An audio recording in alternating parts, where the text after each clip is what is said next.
এই সরকারের 100 দিনের অধিক সময় অতিবাহিত হয়েছে, কিন্তু সরকার যেভাবে দেশ পরিচালনা করছে, সরকার অত্যন্ত দুঃখজনকভাবে অতীতের ফ্যাসিবাদী কায়দায় দেশ শাসন করছে। এই বিএনপি সংবিধান সংস্কার পরিষদের সদস্য শপথ নেয়নি, প্রত্যাখ্যান করেছে, যে কারণে সংবিধান সংস্কার পরিষদ অদ্যাবধি গঠিত হয়নি এবং অধিবেশনও ডাকা হয়নি। বিরোধী দলের সদস্যগণ দুটো শপথই নিয়েছিলেন। সে প্রেক্ষিতে বিরোধী দলের পক্ষ থেকে 30 দিনের যে বাধ্যবাধকতা ছিল সেটার সমাপ্তি দিনে সংসদে মাননীয় স্পিকারের দৃষ্টি আকর্ষণ করে পরবর্তী সময়ে মৌখিক প্রস্তাব আনে, আলোচনা হয়ে সেটা টক করে যে বর্তমান সরকার। আমি সাংবাদিক বন্ধুগণ, আজকে এই গণ অধিকার, এই গণভোটের যে রায় এবং জুলাই সনদ তথা যে সংস্কার, যে জনগণের কাছে রাজনৈতিক দলের প্রতিশ্রুতি ছিল, সেই জায়গাটি নিয়ে অনিশ্চয়তা দেখা দিয়েছে। এই জন্য আমরা 11 দলের পক্ষ থেকে সংসদে ভূমিকা রাখার পাশাপাশি রাজপথের আন্দোলনের ডাক দিয়েছিলাম। আপনাদের সামনে 3 পর্বের কর্মসূচি আমরা ঘোষণা করেছি। প্রথম 2 পর্বের কর্মসূচি সফল বাস্তবায়ন হয়েছে, 3য় পর্বের কর্মসূচি চলমান রয়েছে।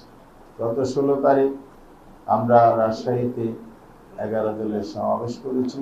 ঘোষিত কর্মসূচি অনুযায়ী আগামী 13 তারিখ চট্টগ্রামে 11 দলের সেই বিভাগীয় সমাবেশ অনুষ্ঠিত হবে ইনশাআল্লাহ।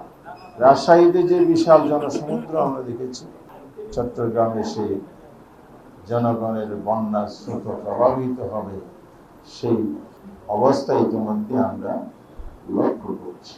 আগামীতে পর্যায়ক্রমে বাকি 5টি বিভাগীয় সমাবেশ আমাদের অনুষ্ঠিত হবে ইনশাআল্লাহ। এইভাবে সারা দেশে গণভোটের গণরায়, সরকার অপেক্ষা করার প্রতিবাদ এবং সংবিধান সংস্কার কমিশন গঠন করে যাতে করে সাংবিধানিক সংস্কার সুনিশ্চিত করে, তার জন্য আমরা জনমত গঠন এবং একটি প্রেক্ষাপট তৈরি করা, যার মধ্য দিয়ে আন্দোলনকে ক্রমশ একটি চূড়ান্ত পর্যায়ে নিয়ে যাওয়া সম্ভব হবে ইনশাআল্লাহ।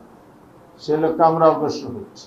এর মধ্যে আমরা লক্ষ্য করছি এই সরকারের 100 দিনের অধিক সময় অতিবাহিত হয়েছে, কিন্তু সরকার যেভাবে দেশ পরিচালনা করছে, এখানে জনগণের অধিকার, তাদের ইশতেহার, প্রতিশ্রুতি এবং দেশের সামগ্রিক উন্নয়ন, অগ্রগতি, বিশেষ করে গণতান্ত্রিক শাসন ব্যবস্থা প্রবর্তনের চাইতেও, সেই উদ্যোগ, পদক্ষেপ, প্রচেষ্টার চাইতেও সরকার অত্যন্ত দুঃখজনকভাবে অতীতের ফ্যাসিবাদী কায়দায় দেশ শাসন করছে।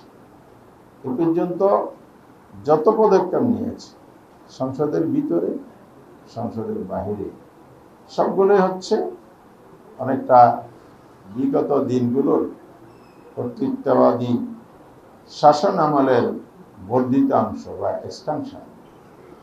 যেমনটি বলতে পারি, অন্তর্বর্তীকালীন সরকার 133টি অধ্যাদেশ জারি করেছিল। 30 কার্য দিবসের মধ্যে সংসদে এটা অনুমোদনের বাধ্যবাধকতা সংবিধানে বলা আছে। ওনারা সংসদ অধিবেশনটাই ডেকেছেন পূর্ব পরিকল্পিত অনুযায়ী, এটা বোঝা যায় শেষ দিকে এসে, যাতে তড়িঘড়ি করে বিরোধী দলের উপরে চাপিয়ে দেওয়া যায়, সময় সংকট দেখিয়ে যাতে যথাযথ বা পর্যাপ্ত আলোচনার সুযোগ না দিয়ে এটাকে পাশ করে ফেলা।